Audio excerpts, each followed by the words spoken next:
Yes, good morning बच्चों। सभी लोगों ने हम प्रीवियस क्लास में फलन के बारे में कुछ चीजें डिस्कस की थी, ठीक है, जो क्लास है कक्षा 11 से संबंधित थी। आज हम जो हमारा कक्षा 12 का प्रथम चैप्टर है संयुक्त फलन, उस संयुक्त फलन के बारे में कुछ डिस्कस करेंगे। उस क्या होता है संयुक्त फलन, कैसे होता है, इसमें क्या क्या कंडीशंस होती हैं। मोस्टली हम लोग बस संयुक्त फलन क्या कर देते हैं, पढ़ लेते हैं कि ये संयुक्त फलन होता है, पर इसके अंदर कितनी चीजें होती हैं वो चीजें देखने की बहुत ज्यादा जरूरत है। देखिए, मान लिया कि कितने समुच्चय हैं, 3 समुच्चय हैं ए बी सी। कितने समुच्चय हैं, 3 समुच्चय क्या है, ए बी सी हैं। तीनों समुच्चय ही क्या हैं, अरिक्त समुच्चय हैं। क्या है, अरिक्त समुच्चय है। अरिक्त समुच्चय का मतलब जानते हो क्या है, कि कोई भी समुच्चय क्या नहीं है, खाली नहीं है, खाली नहीं है, ठीक है, कोई भी समुच्चय खाली नहीं है। अब इन तीनों समुच्चय में देखो, f क्या है, एक फलन है जो a से b में क्या है, संबंधित है। f क्या है, a से b में क्या है, संबंधित है। दूसरा देखो, g एक फलन है जो क्या है, b से c में संबंधित है। क्या है, b से c में संबंधित है।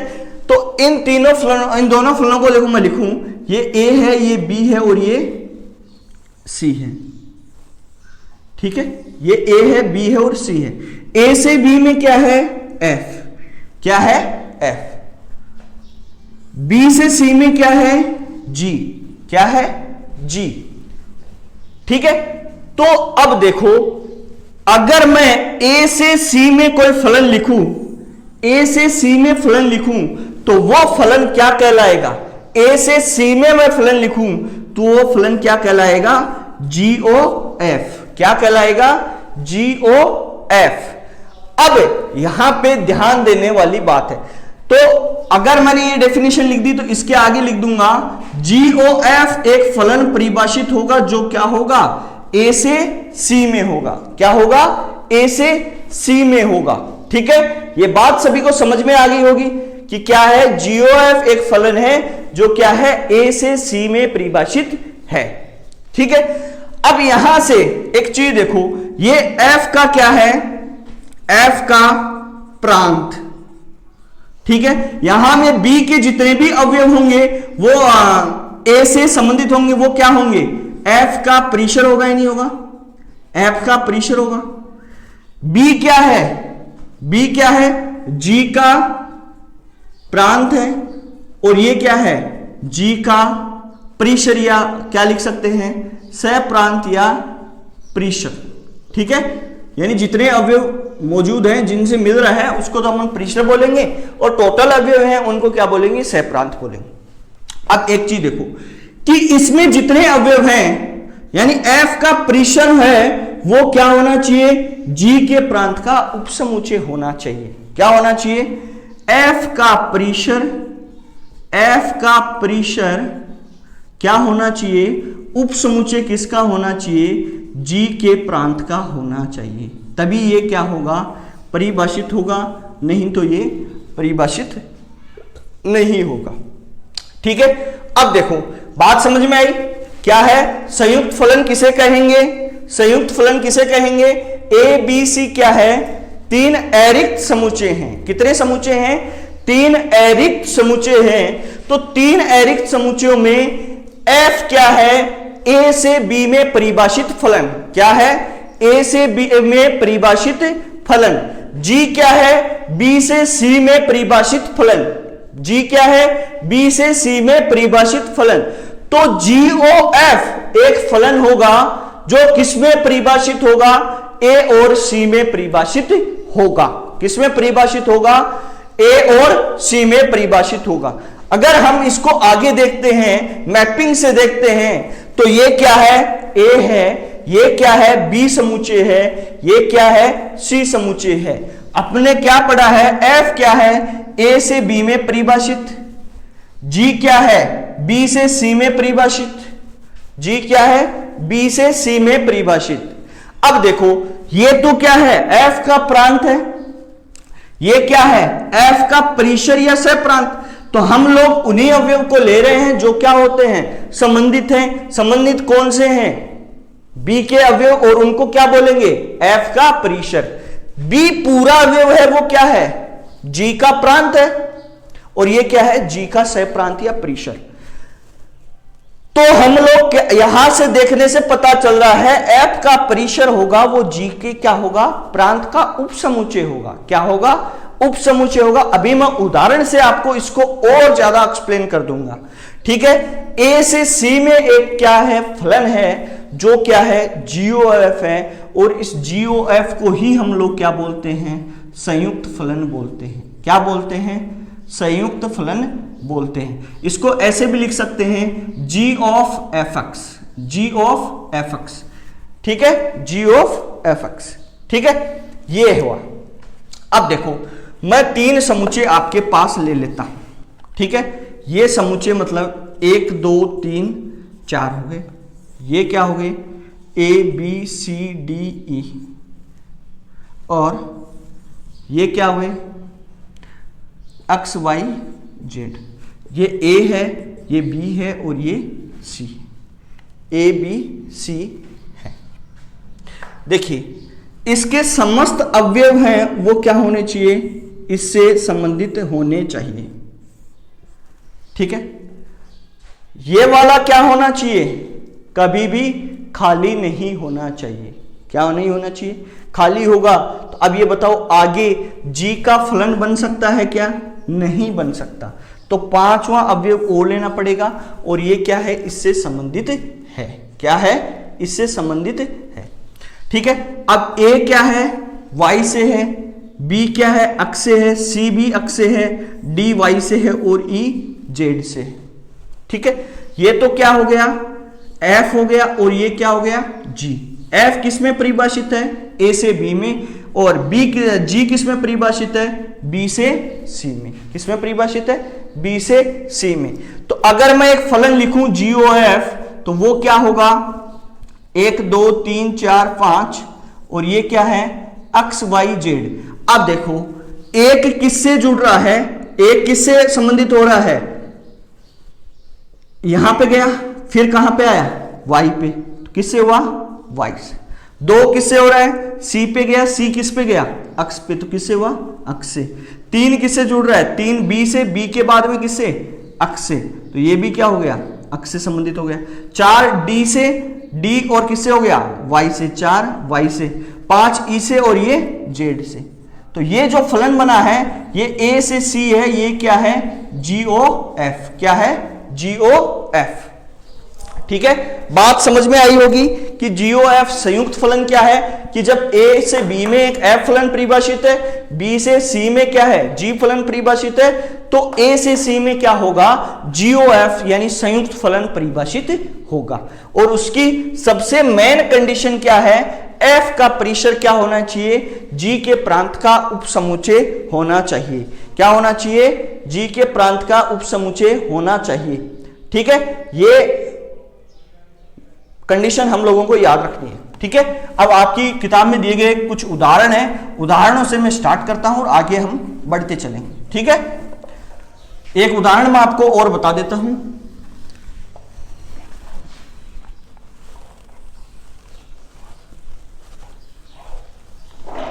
देखिए, उदाहरण संख्या फर्स्ट ही मैं आपके साथ डिस्कस कर लेता हूं।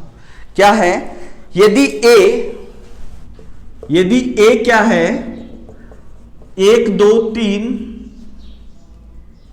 एक समुच्चय दिया हुआ है, बी क्या है, 4 5 दिया गया है, सी क्या है, 7 8 और 9 है, तथा एफ परिभाषित है ए से बी में, जी परिभाषित है बी से सी में। ठीक है, और निम्न प्रकार परिभाषित है, निम्न प्रकार परिभाषित है। कैसे परिभाषित है, देखो एफ ए किससे है, 4 से है, एफ 2 भी 4 से है, F3 किससे है? 5 से है। G4 किससे है? 8 से है। G5 किससे है? 9 से। किससे है? 9 से। तो GOF ज्ञात करो। क्या करो? GOF ज्ञात करो। ठीक है, अब देखो GOF कैसे। अब देखो, एक तो आप सीधा सीधा उत्तर कैसे लिख सकते हो, एक मैपिंग देखो, मैंने अभी आपको बहुत ही अच्छे तरीके से समझाई थी। ये क्या है? ए फलन ए समुच्चय, ये बी समुच्चय और ये सी समुच्चय। पहले ए समुच्चय लिखता हूं, 1 2 3। बी क्या है? 4 5। सी क्या है? 7 8 9। क्या है? 7 8 9। अब देखो F1 का मान किससे कितना आ रहा है? 4 आ रहा है। तो 1 किससे संबंधित है? 4 से। F2 बराबर 4, मतलब 2 भी किससे संबंधित है? 4 से संबंधित है। F3 बराबर 5, यानी 3 किससे परिभाषित है? 5 से। किससे परिभाषित है? 5 से। 4 किससे? अब देखो G, यहां पे ये तो क्या था? F था। अब क्या आ गया है? G फलन आ गया। G4 किससे है? 8 से। G5 किससे है? 9 से। G5 किससे है? 9 से। अगर मैं GOF ही लिख दूं, GOF क्या होगा? A से C में परिभाषित होगा। और ये GOF, तो A तो क्या है? 1 2 3। C क्या है? 7 8 9। अब देखिए, 1 किससे संबंधित हो रहा है? 4 से। 4 के बाद में 8 से। तो 1 किससे संबंधित हो गया? 8 से। ठीक है, 1 किससे संबंधित हुआ? 8 से। 2 किससे संबंधित हो रहा है? 4 से। 4 के बाद में 8 से। तो 2 भी किससे संबंधित हो गया? 8 से। 3 किससे संबंधित हो रहा है? 9 से। किससे संबंधित हो रहा है? 9 से। ये तो है। आप खुद के मेथड को क्या करो? इंप्रूव करो और इससे सीखो, ताकि क्वेश्चंस में गलतियां नहीं हो। पर एग्जाम में आपको ऐसा नहीं लिखना है। एग्जाम में आपको ऐसा नहीं लिखना है। तो देखो एग्जाम में कैसे लिखना है आपको। ठीक है, GOF है। GOF के अंतर्गत क्या होगा? क्या आएगा? A से C आएगा। क्या आएगा? A से C निकालना है। तो सबसे पहले A का मान क्या होगा? GOF 1 का मान क्या होगा? तो मैंने क्या बोला था? GF1। ठीक है, GOF देखो, GOF का मतलब क्या है? G of Fx। तो ये क्या हो गया? G of F1। F1 का मान कितना है? 4। तो G4। तो G4 का मान कितना है? 8। कितना है? 8। बात समझ में आई होगी। देखो GOF1 को कैसे लिखते हैं? GOF को कैसे लिखते हैं? GFX। तो F1 का मान कितना है? 4। तो ये क्या हो गया? 4 लिख दिया। अब G4 का मान कितना दिया गया है? 8 दिया गया है। दूसरा देखो GOF2, तो ये क्या लिखेंगे? GF2। F2 का मान कितना है? 4 है। GF2 का मान कितना है? 4 है। तो ये क्या हो गया? G4। और G4 का मान कितना है? 8। कितना है? 8। GOF3, तो ये क्या हो गया? GF3। और ये क्या लिखूंगा? F3 का मान कितना है? 5 है। तो क्या हो गया? G5। और G5 का मान कितना हो गया?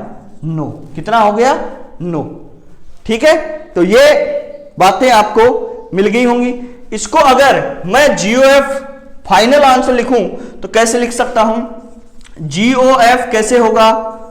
1 किससे हो रहा है? 8 से। दूसरा क्या है? 2 किससे हो रहा है? 8 से। 3 किससे हो रहा है? 9 से। तो ये क्या हो गया? इसका उत्तर हो गया। क्या हो गया? उत्तर हो गया। तो मैं एक बार के लिए आपको एक ही प्रश्न बताऊंगा, आगे के प्रश्न आपको बाद में मैं आगे एक्सरसाइज में करवाऊंगा। ठीक है,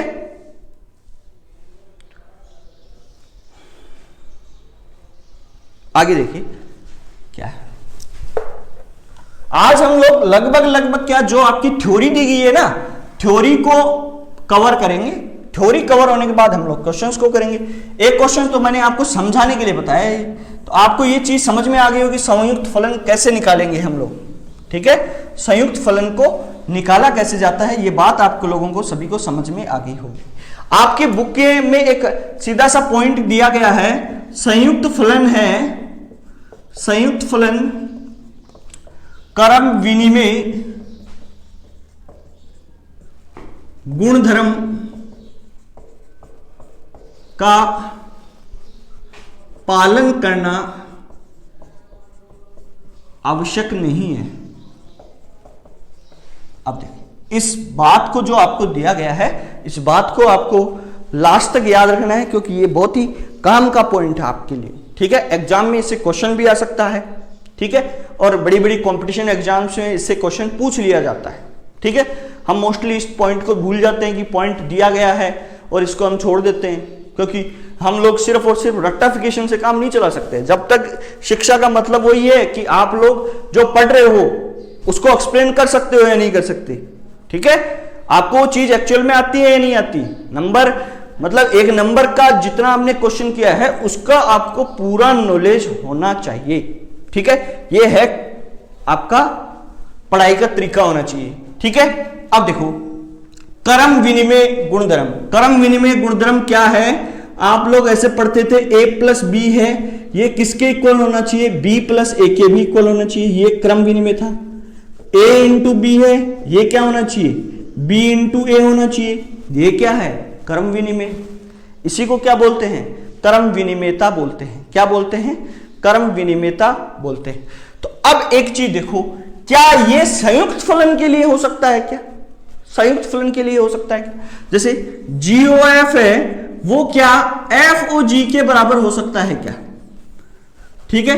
हो सकता है तो क्यों हो सकता है, नहीं हो सकता है तो क्यों नहीं हो सकता, दोनों चीजों पे बात करनी पड़ेगी अपने को, ठीक है, दोनों चीजों पे बात करनी पड़ेगी। अब देखो लेट मैं 3 सेट ले लेता हूं ABC, 3 सेट ले लिया, अभी नहीं बोलता हूं कि ये इक्वल है या नहीं है, ठीक है। ABC 3 समूचे ले लिए, ठीक है। F क्या है, A से B में है, G क्या है, B से C में, G क्या है, B से C में है। तो देखो यहां पे मैं बनाता हूं, ये क्या है A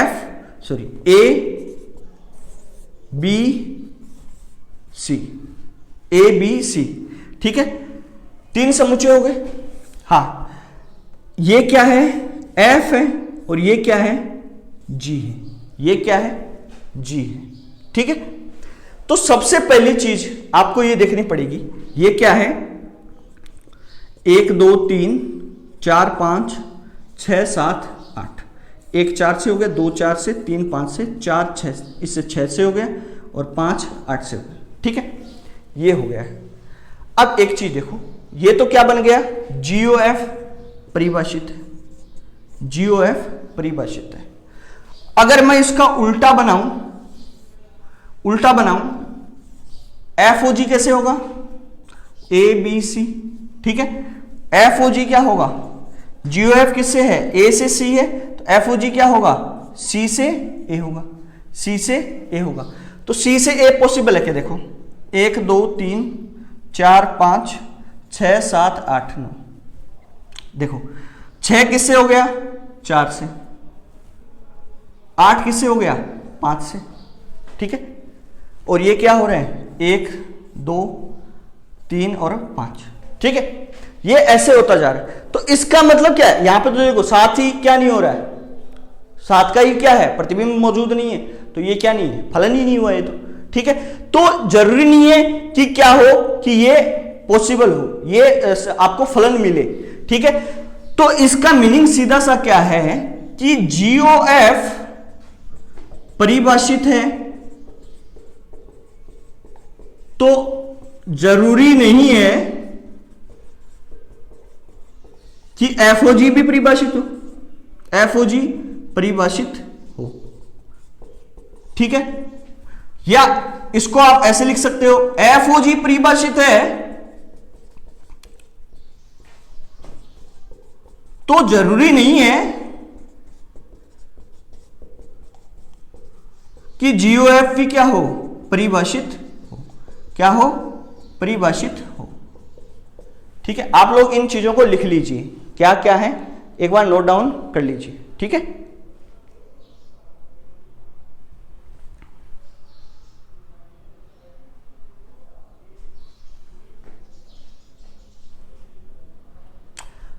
दूसरा तरीका यह भी हो सकता है,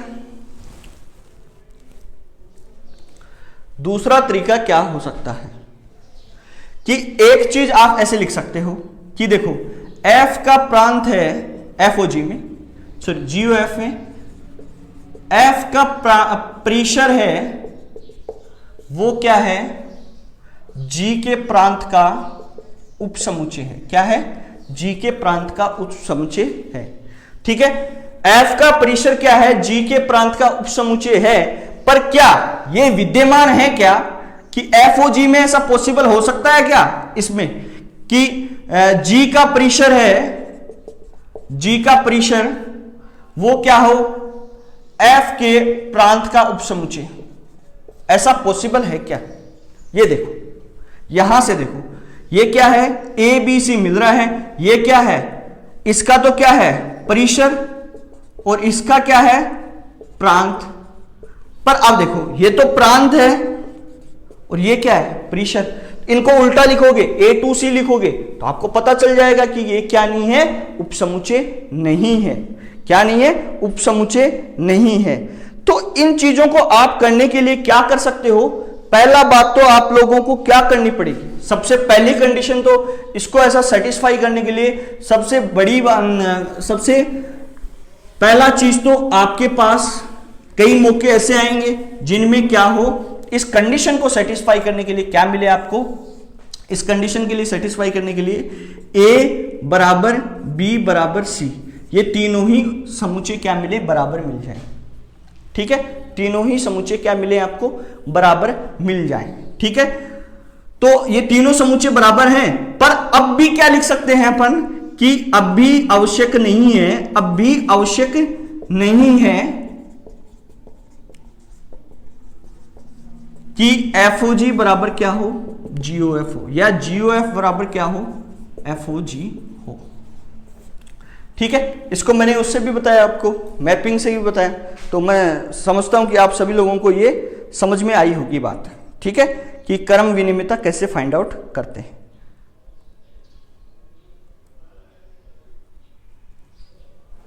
दूसरा पॉइंट है, संयुक्त फलन है वो सहचार्य गुणधर्म का पालन करते हैं, का पालन करते हैं।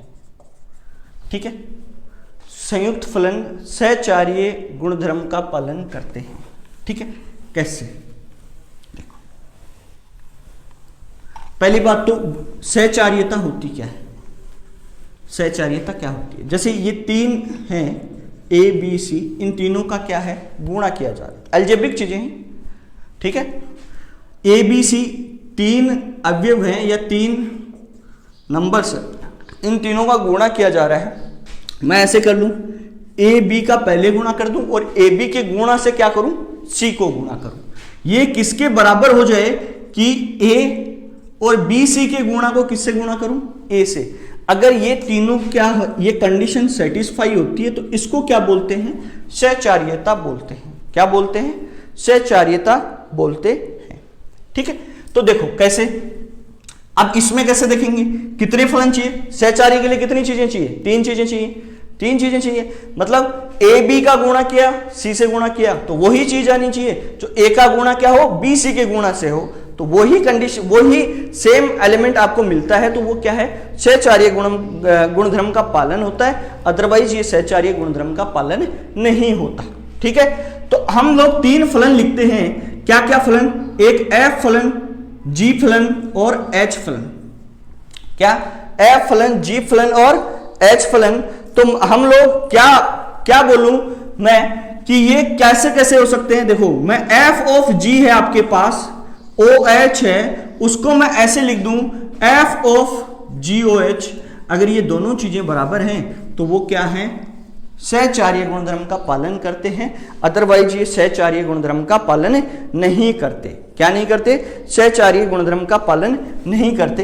देखो, मैं दो कंडीशन लिख देता हूं, एच एक्स बराबर क्या है, वाई है, और जी वाई बराबर क्या है, जेड। क्या है, जी वाई बराबर जेड। ठीक है, जी वाई बराबर जेड। देखो यहां से देखो, पहले f of g of h, ठीक है। देखो f of g of h है तो हम लोग क्या लिख सकते हैं, f of g of h क्या है, एच अक्स, ठीक है, एच अक्स। हम लोग इसको मैं क्या लिख सकता हूं, एच अक्स क्या है आपके पास, वाई है, तो एफ ऑफ जी क्या आ गया, वाई आ गया, क्या आ गया, वाई। इसको मैं क्या लिख सकता हूं, f of g y, f of g y, f of g y क्या है, जेड है, तो ये क्या मिल गया आपके पास, एफ जेड मिल गया, क्या मिल गया, एफ जेड मिल गया। F of g of o h है तो क्या है, f of g h x, h x को हम लोगों ने क्या अज्यूम किया है, वाई, तो मैंने वाई लिखा, ठीक है। F of g h x की जगह पे क्या आ गया, वाई। अब क्या लिखूंगा, जैसे ये तो है जी ओ एफ क्या होता है, जी ऑफ एफ एक्स, ठीक है, एफ एक्स, ठीक। तो अब ये जी वाई आया, जी वाई का मान क्या है, जेड है, तो ये क्या आ गया, एफ जेड। अगर मैं इसी कंडीशन को ऐसे लिखूं, f of g o h, तो इसका मतलब क्या है, एफ ऑफ, और अंदर क्या लिख सकता हूं, जी ऑफ एच एक्स, क्या लिख सकता हूं, g of h x. F of g h x का मान कितना है, वाई, तो g y, f g y, g y आया है तो क्या लिख सकते हैं, जी वाई को क्या लिख सकते हैं अपन, एफ ऑफ जी वाई, तो एफ ऑफ जी वाई क्या हो जाएगा, जेड। तो ये दोनों बराबर आए नहीं है, दोनों बराबर आए हैं या नहीं आए, तो इसका मतलब क्या है, संयुक्त फलन क्या करता है, सहचार्य गुणधर्म का पालन करता है, क्या करता है, सहचार्य गुणधर्म का पालन करता है, ठीक है। अगली कंडीशंस और देखते हैं।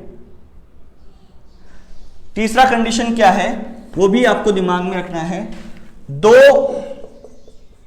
एकेकी आच्छादक फलनों का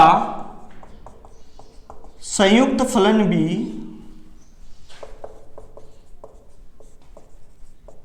एकेकी आच्छादक होता है, क्या होता है, एकेकी आच्छादक होता है, ठीक है। दो एकेकी आच्छादक फलनों का संयुक्त फलन भी क्या होता है, एकेकी आच्छादक होता है। ये बात मैं मैपिंग से बता दूं तो भी आपको समझ में आ जाएगी, तो मैं मैपिंग से ही आपको बता देता हूं। एकेकी और आच्छादक है, ठीक है, ये ए है, ये बी है और ये सी है, ठीक है। इसमें 1 2 3 4 ए बी सी डी और एक्स वाई जेड और डब्ल्यू, ये एफ फलन है और ये क्या है, जी फलन है, क्या है, एफ फलन और जी फलन। देखो ये बी से हो गया, ये ए से संबंधित हो गया, ये डी से और ये सी से। ये देखो सी किससे, वाई से, बी जेड से, डी एक्स से और ए डब्ल्यू से, ठीक है। अगर मैं जी ओ एफ लिखूं अब आपके पास तो क्या होगा, ए से सी में संबंधित होगा, ए क्या है 1 2 3 4, सी क्या है एक्स वाई जेड और डब्ल्यू, एक्स वाई जेड और डब्ल्यू। देखिए ए किससे संबंधित हो रहा है, बी से, बी किससे हुआ, जेड से, तो ये जेड से हो गया। 2 किससे हो रहा है, ए से और ये डब्ल्यू से, 2 डब्ल्यू से। 3 डी से और ये एक्स से, ये एक्स से हो गया, और 4 वाई से हो गया। यहां से पता चल रहा है। अब यहां पे देखो ये एफ फलन है, वो सब में देखो इन सब के डिफरेंट अवयव हैं, नहीं है, भिन्न भिन्न अवयव हैं, बी से भिन्न भिन्न अवयव संबंधित है, तो ये क्या है, एकेकी है, ठीक है। बी के हर एक अवयव का क्या है, ए में प्रतिबिंब है, तो ये क्या है, आच्छादक भी है, क्या है, आच्छादक भी है। तो एफ फलन क्या है, एकेकी और आच्छादक है। यहां पे देखो बी के हर एक, बी क्या है, बी से सी में परिभाषित है, तो बी क्या है, इसके सभी अवयव का भिन्न भिन्न प्रतिबिंब है या नहीं है, तो ये क्या है, एकेकी। और इसके सह प्रांत के प्रत्येक अवयव का पूर्व प्रतिबिंब उपस्थित है, तो ये क्या है, आच्छादक है। तो जी बी क्या है, एकेकी और आच्छादक है, जी बी क्या है, एकेकी और आच्छादक है। तो जीओएफ अपने को फलन मिला है, तो इसको देखो, GOF में देखो, इसके प्रांत के सभी अवयवों के प्रतिबिंब भिन्न भिन्न है या नहीं है? तो ये क्या है? एक एक भिन्न भिन्न प्रतिबिंब, मतलब एक Z से हुआ, 2 W से हुआ, 3 X से हुआ, 4 Y से हुआ, तो अलग अलग है ये। तो ये क्या हुआ? एक एक ही। दूसरा क्या है इसका कि इसके सह प्रांत के प्रत्येक अवयव क्या है? का पूर्व प्रतिबिंब है, तो ये क्या है? आच्छादक भी है। क्या है? आच्छादक भी है। तो ये क्या मिल गया आपको? ये भी क्या है? एक एक ही और आच्छादक। अगर दो एक एक ही आच्छादक फलनों का, दो फलन है, F भी एक एक ही आच्छादक, G भी एक एक ही आच्छादक फलन, तो इनका जो संयुक्त फलन है, संयुक्त फलन है, वो भी क्या होगा? एक एक ही और आच्छादक होगा। वो भी क्या होगा? एक एक ही और आच्छादक होगा। सभी बच्चों को ये बात बहुत क्लियरली समझ में आ गई होगी कि ये आपको क्या क्या, आपको कितने पॉइंट, मैंने 3 पॉइंट बताए हैं। पहला पॉइंट तो क्या बताया था? क्या पॉइंट बताया था कि संयुक्त फलन क्रम विनिमयता गुणधर्म का पालन नहीं करते, पालन नहीं करते। ठीक है, नहीं सॉरी, नहीं करते की जगह अपन क्या बोलेंगे? पालन करना आवश्यक नहीं है। पालन करना आवश्यक नहीं है, कर भी सकते हैं, नहीं भी कर सकते, कर भी सकते हैं और नहीं भी कर सकते। दूसरा पॉइंट क्या बोला कि संयुक्त फलन सहचार्य गुणधर्म का पालन करते हैं, सहचार्य गुणधर्म का पालन करते हैं। ठीक है। तीसरा पॉइंट क्या बोला था कि दो एक एक ही आच्छादक फलनों का, दो एक एक ही आच्छादक फलनों का संयुक्त फलन भी क्या होगा? एक एक ही वह आच्छादक होगा। क्या होगा? एक एक ही वह आच्छादक होगा। ठीक है। अब हम लोग इसका एक क्वेश्चन मैं आपको बता देता हूं कि क्या क्वेश्चन है। एक उदाहरण यहां से भी ले लेते हैं अपन। ठीक है।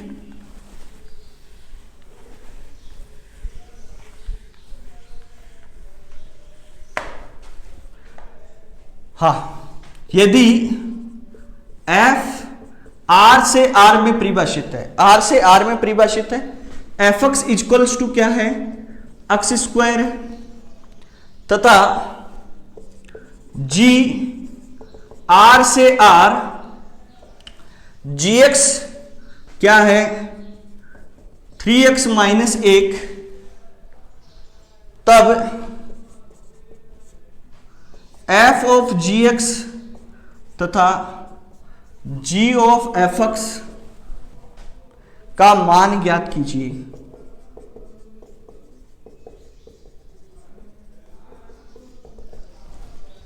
का मान ज्ञात कीजिए। ठीक है। क्वेश्चन ये है, आंसर हम लोग लिखते हैं। ठीक है। कैसे करते हैं क्वेश्चन को? देखो, f ऑफ gx,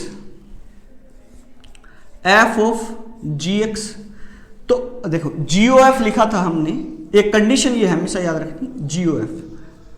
तो इसमें क्या था? f का परिसर किसका होना चाहिए? g के प्रांत का उपसमुच्चय होना चाहिए। f ऑफ g x है, यहां पे आपको क्या दिमाग में रखना है? g का परिसर, g का परिसर f के प्रांत का उपसमुच्चय होना चाहिए, f के प्रांत का उपसमुच्चय होना चाहिए। ठीक है।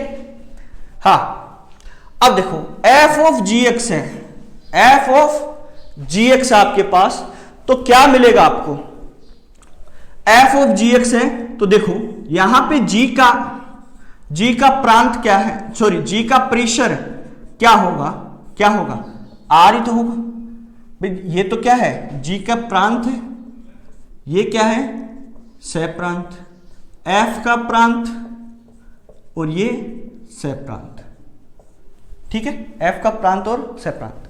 g का परिसर क्या है? सह प्रांत में से आएगा, मतलब क्या है? Real number. f का परिसर, सॉरी, g का परिसर r है, हाँ, सह प्रांत में से। f का परिसर क्या है? ये भी r ही है। f का प्रांत क्या है? ये भी एक रियल नंबर ही है। क्या है? रियल नंबर है। तो ये क्या है? इसका उपसमुच्चय है। क्या है? उपसमुच्चय है। तो क्या है? FOG परिभाषित है, FOG परिभाषित है। ठीक है। तो ये बात समझ में आई होगी आपको। देखो, अब जब भी आपको ऐसे दिया जाए FR2R दिया जाए, तो पहले वाला क्या होगा? प्रांत, और आगे वाला सह प्रांत। ऐसे ही जी है तो पहले वाला प्रांत और दूसरे वाला सह प्रांत, ठीक है। तो अब मैं क्या लिख सकता हूं, क्या लिख सकता हूं, एफ ओ जी एक्स किसमें परिभाषित है, आर से आर में परिभाषित है। किसमें परिभाषित है, आर से आर में परिभाषित है। देखिए इसको क्या लिख सकते हैं, f of g x, f of g x. तो देखो एफ एक्स का मान क्या है आपके पास, अक्स स्क्वायर। एफ एक्स क्या है, अक्स स्क्वायर। अक्स स्क्वायर की जगह, अक्स की जगह पे क्या आ रहा है, अब जी एक्स आ रहा है। क्या आ रहा है, जी एक्स। तो हम लोग क्या लिखेंगे, क्या लिखेंगे, एफ एक्स की जगह पे जी एक्स आ रहा है तो क्या लिखूंगा, जी एक्स का होल स्क्वायर। भाई एक्स की जगह पे रिप्लेस क्या हुआ है, जी एक्स रिप्लेस हुआ है, तो इधर भी जी एक्स ही होगा। भाई देखो एफ ऑफ जी एक्स का मतलब क्या है, एफ ऑफ जी एक्स। तो देखो एक्स की जगह पे क्या आ रहा है, जी एक्स आ रहा है, तो इस साइड भी एक्स की जगह पे क्या आएगा, जी एक्स ही आएगा। तो जी एक्स का होल स्क्वायर। जी एक्स क्या है आपके पास, 3x माइनस 1 है, 3x माइनस 1 का square. G of f x है, इसको क्या लिखूंगा मैं, जी ऑफ एफ एक्स। अब देखिए जी एक्स क्या है, 3x माइनस 1 है, तो देखिए एक्स की जगह पे क्या रिप्लेस हुआ है, एफ एक्स रिप्लेस हुआ है नहीं हुआ, तो इधर भी क्या होगा, एक्स की जगह पे एफ एक्स, तो क्या होगा 3 into F x minus 1, 3 into F x का मान क्या है, x square, 3x square minus 1। तो ये तो क्या आ गया, एफ ऑफ जी का मान आ गया, और ये जी ऑफ जी का मान आपके पास आ गया है, ठीक है। तो हम लोग आगे की एक्सरसाइज है